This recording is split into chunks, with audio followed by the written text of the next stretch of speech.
Oh, good.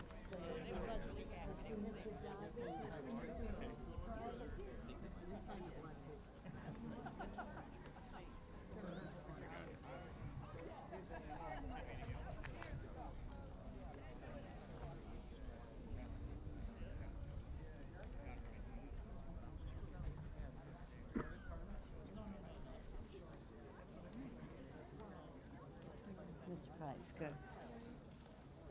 Good evening. Tonight we are on the eve of the start of the House debate on the JCPOA with Iran. We have gathered with military veterans and Gold Star families to express our strong support for this historic agreement. We stand here united in observance of this transformational nuclear agreement, an agreement founded not on trust, but on verification, vigilance, and enforcement. We congratulate the President on this agreement, and we observe that the united determination of the global community was able to bring Iran to the table to agree to these sweeping reductions and unprecedented inspections.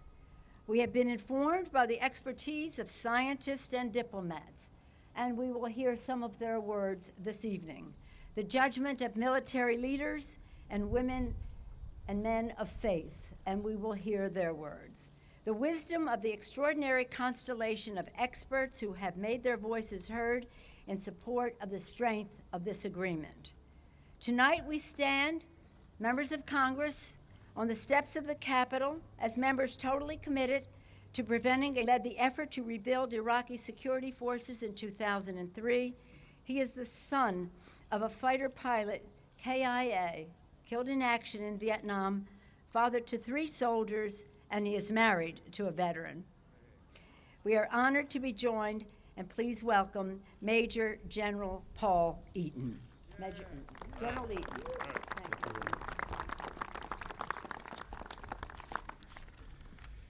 Leader Pelosi, Congresswomen and Congressmen of America's House of Representatives, standing before you are American veterans and 2 Gold Star mothers, mothers of soldiers who have endured what no mother should ever have to suffer.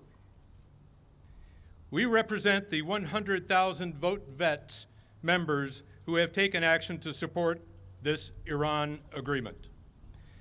The Iran agreement is the most effective way to block Iran from getting nuclear weapons. The United States and our allies will be safer with this agreement in place. We have a 98% reduction in Iranian fissile material, insight into past military research, and the most robust set of inspection protocols ever reached. Real warriors understand that diplomacy must come first. If we reject diplomacy, we invite the alternatives, and they are bleak. Rejecting this agreement would alienate us from our allies, who helped enforce sanctions and secure this deal.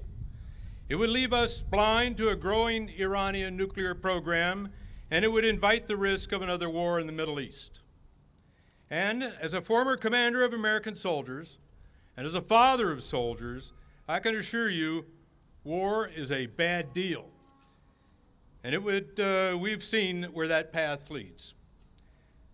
As veterans and military families, we thank those who support this agreement.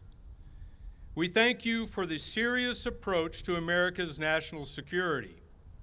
We thank you for not putting our sons and our daughters in harm's way without first giving diplomacy a chance to succeed. Thank you very much.